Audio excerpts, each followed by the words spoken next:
അപ്പോൾ കൗൺസിലിങ്ങും അവെയർനെസ്സും sex education മാത്രമല്ല, ഇനിയും ഒരുപാട് സ്ട്രാറ്റജീസ് ഉണ്ട് ഒരു റീപ്രൊഡക്റ്റീവ് ഹെൽത്തി ആയിട്ടുള്ള സൊസൈറ്റി ക്രിയേറ്റ് ചെയ്യണമെങ്കിൽ. അടുത്തതാണ് കുറച്ച് റോളുകളാണ് ആൾക്കാരുടെ. Parents, teachers, friends and close relatives.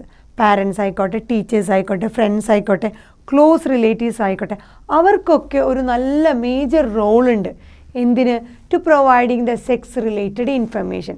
Sex related information provide ചെയ്യണതിൽ നല്ലൊരു റോള് പാരൻസിനുണ്ട്, ടീച്ചേഴ്സിനുണ്ട്, ഫ്രണ്ട്സിനുണ്ട്, ക്ലോസ് റിലേറ്റീവ്സിനുണ്ട്. എന്നാൽ മാത്രമേ ഈ കുട്ടികൾക്ക് for the reproductive healthy life lead ചെയ്യാൻ പറ്റുള്ളൂ.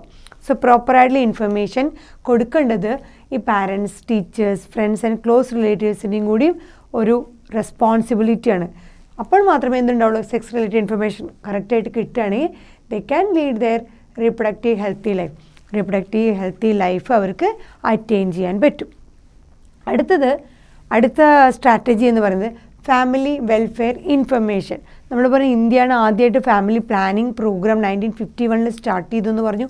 സോ അതിൽ ഫാമിലി വെൽഫെയർ ഇൻഫർമേഷൻ എന്ന് പറഞ്ഞത് ആർക്ക് വേണ്ടിയിട്ടാണ്? Fertile couple.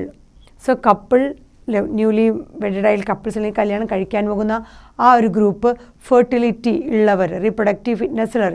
So fertile couple, അതുപോലെ തന്നെ persons of marriageable age group.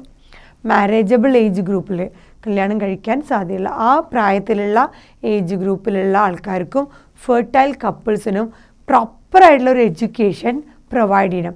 എന്തിനെക്കുറിച്ചുള്ള എഡ്യൂക്കേഷനൊക്കെയാണ്? Must be educated. എന്തൊക്കെ എഡ്യൂക്കേഷനാണ് അവർക്ക് കൊടുക്കേണ്ടത്? അതാണ് ഫാമിലി വെൽഫെയർ ഇൻഫർമേഷനിൽ വരുന്നത്. എന്തൊക്കെ ഇൻഫർമേഷനാണ് അവർക്ക് കൊടുക്കേണ്ടത്, എന്തൊക്കെ എഡ്യൂക്കേഷനാണ് അവർക്ക് സെക്സ് റിലേറ്റഡ് ആസ്പെക്ട്സിനെ കുറിച്ച് കൊടുക്കേണ്ടതെന്ന് നോക്കാം. ആദ്യത്തേത് അവൈലബിൾ ബർത്ത് കൺട്രോൾ ഓപ്ഷൻ. എന്തൊക്കെ അവൈലബിൾ ബർത്ത് കൺട്രോൾ ഓപ്ഷൻസ് ആണ് ഉള്ളത്? നമ്മുടെ പോപ്പുലേഷൻ എക്സ്പ്ലോഷൻ വരാതിരിക്കാൻ വേണ്ടി എന്തൊക്കെ മാർഗങ്ങൾ നമുക്ക് അതിനെ ഗർഭനിരോധനത്തിന് വേണ്ടി ഉപയോഗിക്കാം? അവൈലബിൾ ആയിട്ടുള്ള, സേഫ് ആയിട്ടുള്ള എന്തൊക്കെ മാർഗങ്ങളുണ്ട്? അപ്പോൾ എന്തൊക്കെയുണ്ടെന്ന് അറിഞ്ഞിരിക്കണം. അതാണ് അവൈലബിൾ ആയിട്ടുള്ള ബർത്ത് കൺട്രോൾ ഓപ്ഷൻ.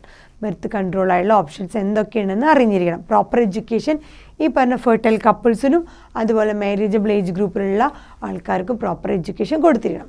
രണ്ടാമത്തെ എഡ്യൂക്കേഷൻ അവർക്ക് കിട്ടുന്നത് care of pregnant mothers.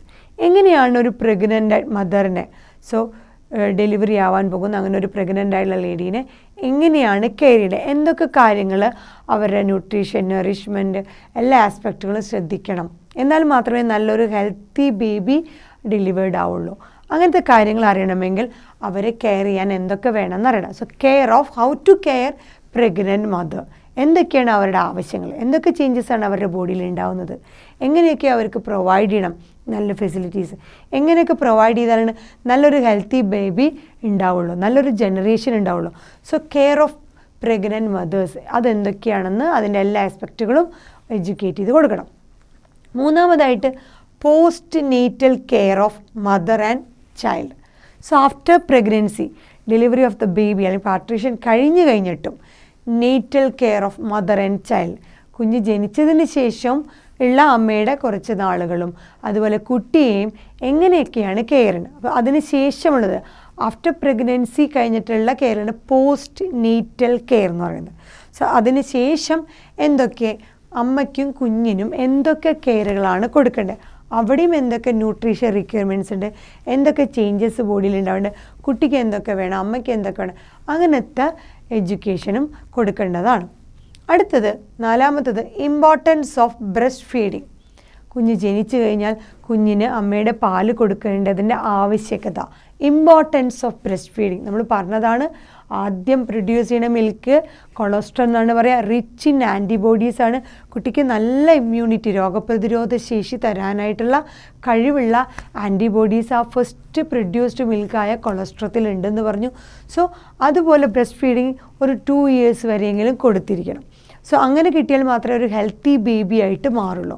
So importance of breast feeding, എന്തിനാണ് ബ്രസ്റ്റ് ഫീഡിങ് ചെയ്യണം എന്ന് പറയണതിൻ്റെ ആവശ്യകത, അങ്ങനത്തെ കാര്യങ്ങളൊക്കെ ആ എഡ്യൂക്കേഷൻ ഈ പറഞ്ഞ ഫെർട്ടൈൽ കപ്പിൾസിനും മാരേജബിൾ ഏജ് ഗ്രൂപ്പിലുള്ള ആൾക്കാർക്കും കൊടുക്കേണ്ടതാണ്. പിന്നെ കൊടുക്കേണ്ടത് equal opportunities for mail and female child. Importance importance of equal opportunities, അതിനെക്കുറിച്ച് ബോധവൽക്കരണം കൊടുക്കണം. മെയിൽ ആൻഡ് ഫീമെയിൽ ചൈൽഡിനും ഈക്വലായിട്ടുള്ള ഇമ്പോർട്ടൻസ് കൊടുത്തുകൊണ്ട് അല്ലെങ്കിൽ ഈക്വൽ ഓപ്പർച്യൂണിറ്റീസ് അവകാശങ്ങൾ കൊടുത്തുകൊണ്ട് വേണം വളർത്താൻ. രണ്ടുപേരും ഈക്വലാണ്. അങ്ങനെ കണ്ടുകൊണ്ട് തന്നെ ഒരു ഹെൽത്തി ജനറേഷനെ ബ്രിങ് അപ്പ് ചെയ്യണം. അല്ലെങ്കിൽ മെയിൽ ഫീമെയിൽ ഒരു ഡിസ്ക്രിമിനേഷൻ ഇല്ലാതെ, ജെൻഡർ ഡിസ്ക്രിമിനേഷൻ ഇല്ലാതെ ഈക്വലായിട്ട് ഓപ്പർച്യൂണിറ്റീസ് പ്രൊവൈഡ് ചെയ്യണതിൻ്റെ ആവശ്യകത കൊടുക്കണം. അതുവഴി മാത്രമേ ഒരു ഫീമെയിൽ ഫീറ്റസ്, പെൺ ഭ്രൂണഹത്യയുടെ ആ ഒരു കില്ലിങ് ഒഴിവാക്കാൻ പറ്റുള്ളൂ. സോ ഇല്ലീഗലായിട്ടുള്ള അബോർഷൻ ഒഴിവാക്കണമെങ്കിൽ ഇത് നന്നായിട്ട് പറഞ്ഞു കൊടുക്കും, എഡ്യൂക്കേറ്റ് ചെയ്ത് കൊടുക്കണം. രണ്ടുപേരും തുല്യരാണ്, ഓരോ ജീവനും വിലപ്പെട്ടതാണ് എന്ന് മനസ്സിലാക്കി കൊടുക്കണം. അങ്ങനത്തെ ഇമ്പോർട്ടൻസും ഒക്കെ പറയണം. അടുത്തത് importance of bringing up socially conscious healthy families of decide size. അതായത് നമ്മുടെ സൊസൈറ്റിയിൽ നമ്മുടെ പോപ്പുലേഷൻ എക്സ്പ്ലോഷനെ ബാധിക്കാത്ത ലെവലിൽ ഒരു healthy families of decide size ഉണ്ടായിരിക്കണം. ഒരുപാട് കുട്ടികളുണ്ടായ നല്ലൊരു റീപ്രൊഡക്റ്റീവ് ഹെൽത്തി സൊസൈറ്റീനെ നമുക്ക് ബ്രിങ് അപ്പ് ചെയ്യാൻ പറ്റില്ല. ബിക്കോസ് അവർക്ക് ആവശ്യമുള്ള എല്ലാ റിക്വയർമെൻറ്റ്സ് ഫുൾഫിൽ ചെയ്യാൻ എല്ലാവർക്കും പറ്റില്ല. അതുകൊണ്ട് തന്നെ വളരെ ഒരു ചെറിയ സൈസ്, ഫാമിലി സൈസ്, ഒരു ഡിസൈഡ് ഫാമിലി സൈസ് പറഞ്ഞിട്ടുണ്ട്, 2 കുട്ടികൾ എന്നുള്ള ഒരു ലെവൽ.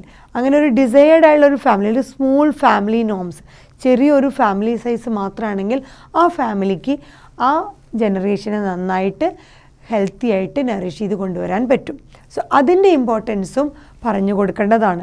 ഒരുപാട് കുഞ്ഞുങ്ങൾ ഉണ്ടാവുന്നതിന് പകരം 1-2 കുട്ടികൾ, അവരെ നന്നായി നറിഷ് ചെയ്ത് നല്ലൊരു ഹെൽത്തി ഇൻഡിവിജ്വലായിട്ട് കൊണ്ടുവരാനായിട്ട് സൊസൈറ്റിയിൽ പറ്റും. അപ്പോൾ അതൊരു റീപ്രൊഡക്റ്റീവ്ലി ഹെൽത്തി സൊസൈറ്റിയായി മാറും. സോ ഇത്രയാണ് ഫാമിലി വെൽഫെയർ ഇൻഫർമേഷനിൽ വരുന്നത്. സോ ഫെർട്ടൈൽ കപ്പിൾസിനും മാരേജബിൾ ഏജ് ഗ്രൂപ്പായിട്ടുള്ള ആ ഇൻഡിവിജ്വൽസിനും ബർത്ത് കൺട്രോൾ ഓപ്ഷൻസിനെ, അവൈലബിൾ ആയിട്ടുള്ള ബർത്ത് കൺട്രോൾ ഓപ്ഷൻസിനെ കുറിച്ചും പ്രഗ്നൻറ്റ് മദേഴ്സിനെ കെയർ ചെയ്യുന്നതിനെ കുറിച്ചും, അതുപോലെ ആഫ്റ്റർ ദ പ്രഗ്നൻസി ആ അമ്മേനെയും കുഞ്ഞിനെയും എങ്ങനെ കെയർ ചെയ്യണം, പോസ്റ്റ് നേറ്റൽ കെയറിനെ കുറിച്ചും, അതുപോലെ ബ്രസ്റ്റ് ഫീഡിങ്ങിൻ്റെ ഇമ്പോർട്ടൻസിനെ കുറിച്ചും, മെയിൽ ആൻഡ് ഫീമെയിൽ ചൈൽഡിൻ്റെ ഈക്വൽ ഓപ്പർച്യൂണിറ്റീസ് എന്തൊക്കെയാണ്, എന്തിനാണ് അത് കൊടുക്കുന്നതിനെ കുറിച്ചും, അതുപോലെ നല്ലൊരു ഡിസൈർഡ് ആവശ്യത്തിന് ഒരു ചെറിയൊരു ഫാമിലി സൈസ് ഉണ്ടാവുന്നതിൻ്റെ ആവശ്യകതയെക്കുറിച്ചും എഡ്യൂക്കേറ്റ് ചെയ്യുന്നതാണ് ഫാമിലി വെൽഫെയർ ഇൻഫർമേഷൻ. ഇതൊക്കെ നമ്മുടെ സ്ട്രാറ്റജീസിൽ പെടുന്നതാണ്. ഈ സ്ട്രാറ്റജീസ് അപ്ലൈ ചെയ്യുകയാണെങ്കിൽ നല്ലൊരു റീപ്രൊഡക്റ്റീവ് ഹെൽത്തി സൊസൈറ്റീനെ നമുക്ക് ബ്രിങ് അപ്പ് ചെയ്യാം. അടുത്തതായിട്ടുള്ള വരുന്ന strategy uncontrollable population growth. So എന്താണ് പോപ്പുലേഷൻ? ഈ പോപ്പുലേഷൻ ഗ്രോത്ത് എപ്പോഴാണ് കൂടുന്നത്, അതിൻ്റെ കാരണങ്ങൾ എന്തൊക്കെയാണ്?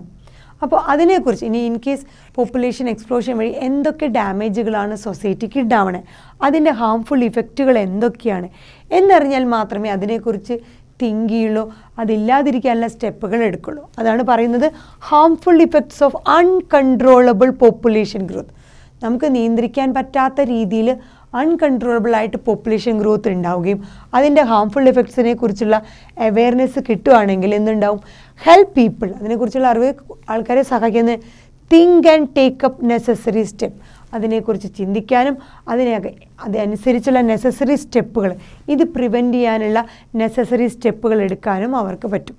സോ ബർത്ത് കൺട്രോൾ ഓപ്ഷൻസ് വഴി ഒരുപാട് കുഞ്ഞുങ്ങൾ പ്രൊഡ്യൂസ് ചെയ്യണം, ഒരുപാട് നമ്പർ പോപ്പുലേഷൻ കൂട്ടാതിരിക്കാനും ഇതുവഴി സാധിക്കും. അതാണ് അൺകൺട്രോൾ പോപ്പുലേഷൻ ഗ്രോത്തിനെ കുറിച്ച് ഇൻഫർമേഷൻ കിട്ടുന്നത് വഴി, അതിൻ്റെ ഹാംഫുൾ ഇഫക്റ്റിനെ കുറിച്ച് അറിയുന്നത് വഴി അതിനെക്കുറിച്ച് ചിന്തിക്കുകയും അതിന് എഗെയിൻസ്റ്റ് ആയിട്ട് നെസസറി സ്റ്റെപ്പുകൾ എടുക്കാനും സാധിക്കുന്നു. അതൊരു സ്ട്രാറ്റജി.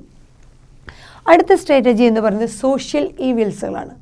സോഷ്യൽ ഈവിൽസ് എന്ന് പറയുന്നതിൽ സാധാരണ സെക്സ് എബ്യൂസുകൾ, അതിനെ ചൂഷണം ചെയ്യുക, അതുപോലെ സെക്സ് റിലേറ്റഡ് ക്രൈമുകൾ, ഇതിനു വേണ്ടി ഒരുപാട് റേപ്പുകൾ അല്ലെങ്കിൽ ക്രൈമുകൾ സംഭവിക്കുക. സോ സെക്ഷലി റിലേറ്റഡ് ആയിട്ടുള്ള കേസുകൾ, ക്രൈം നടക്കുക, അല്ലെങ്കിൽ അതിനെ ചൂഷണം ചെയ്യുക, സെക്ഷൽ എബ്യൂസുകൾ നടക്കുക, അതിനൊക്കെ പ്രധാനമായിട്ടുള്ള കാരണങ്ങൾ. മോസ്റ്റ് ഓഫ് ദ റേപ്പ് അല്ലെങ്കിൽ സെക്ഷൽ ക്രൈംസിന് മെയിനായിട്ടുള്ള കാരണം എന്താണ്? Due to reproductively unhealthy members of the society. So സൊസൈറ്റിയിലുള്ള ആൾക്കാർക്ക് റീപ്രൊഡക്റ്റീവ്ലി ഹെൽത്തി അല്ല എന്നാണ് അത് സൂചിപ്പിക്കുന്നത്. സോ റീപ്രൊഡക്റ്റീവ്ലി അൺഹെൽത്തി ആയിരിക്കുമ്പോഴാണ് ഇതുപോലത്തെ സോഷ്യൽ ഈവിൽസുകളായ സെക്സ് എബ്യൂസുകളും അതുപോലെ സെക്സ് റിലേറ്റഡ് ക്രൈമുകളും ഒരുപാട് ഉണ്ടാവുന്നത്. സോ പ്രോപ്പറായിട്ട് സെക്സ് റിലേറ്റഡ് ആസ്പെക്ട്സുകളെ കുറിച്ച് ഇൻഫർമേഷൻ കൊടുക്കുകയാണെങ്കിൽ ഈ സോഷ്യൽ ഇവൽസ് ഒരു പരിധി വരെ നമുക്ക് തടയാവുന്നതാണ്. അപ്പോൾ അതിനെക്കുറിച്ച് സോഷ്യൽ ഇവൻസുകളെ നമുക്ക് അറിയുകയാണെങ്കിൽ എന്തൊക്കെയാണെന്ന് അറിയാം. അത് help people to think and അതിനെക്കുറിച്ച് ചിന്തിക്കുകയും take up necessary step to prevent ഇതിനെക്കുറിച്ച് നെസസറി സ്റ്റെപ്പ് എടുത്ത് അതിനെ പ്രിവെൻറ്റ് ചെയ്യാനും അതുവഴി നമുക്ക് നല്ലൊരു സോഷ്യലി റെസ്പോൺസിബിൾ ആയിട്ടുള്ള അല്ലെങ്കിൽ ഒരു ഹെൽത്തി സൊസൈറ്റീനെ ബ്രിങ് അപ്പ് ചെയ്യാനും സഹായിക്കും. സോ നമ്മൾ ആദ്യം പറഞ്ഞു റീപ്രൊഡക്റ്റീവ്ലി ഹെൽത്തി എന്ന് പറഞ്ഞാൽ ഫിസിക്കലി മാത്രമല്ല സോഷ്യലി ഇമോഷണലി ബിഹേവിയർ എല്ലാ ആസ്പെക്ട്സുകളും കൂടി അടങ്ങിയതാണ്. ആ ടോട്ടൽ വെൽബീയിങ് ഉണ്ടെങ്കിൽ മാത്രമേ റീപ്രൊഡക്റ്റീവ്ലി ഹെൽത്തി എന്ന് പറയാൻ പറ്റുള്ളൂ. സോ ഇതൊന്നുമില്ലെങ്കിൽ നമ്മൾ പറയും റീപ്രൊഡക്റ്റീവ്ലി അൺഹെൽത്തി. റീപ്രൊഡക്റ്റീവ്ലി അൺഹെൽത്തി ആകുമ്പോൾ ഇതുപോലത്തെ സോഷ്യൽ ഇവൽസുകൾ ഒരുപാട് ഉണ്ടാവും. സോ അതിനെക്കുറിച്ചുള്ള അറിവ് അതിന് എഗെയിൻസ്റ്റായിട്ട് വർക്ക് ചെയ്യാനും അതിനെ നല്ലൊരു റെസ്പോൺസിബിൾ ആയിട്ടുള്ള സോഷ്യലി റെസ്പോൺസിബിൾ ആയിട്ടുള്ള നല്ലൊരു റീപ്രൊഡക്റ്റീവ് ഹെൽത്തി സൊസൈറ്റീനെ ബ്രിങ് അപ്പ് ചെയ്യാനും സഹായിക്കും. അതും ഒരു സ്ട്രാറ്റജിയാണ്.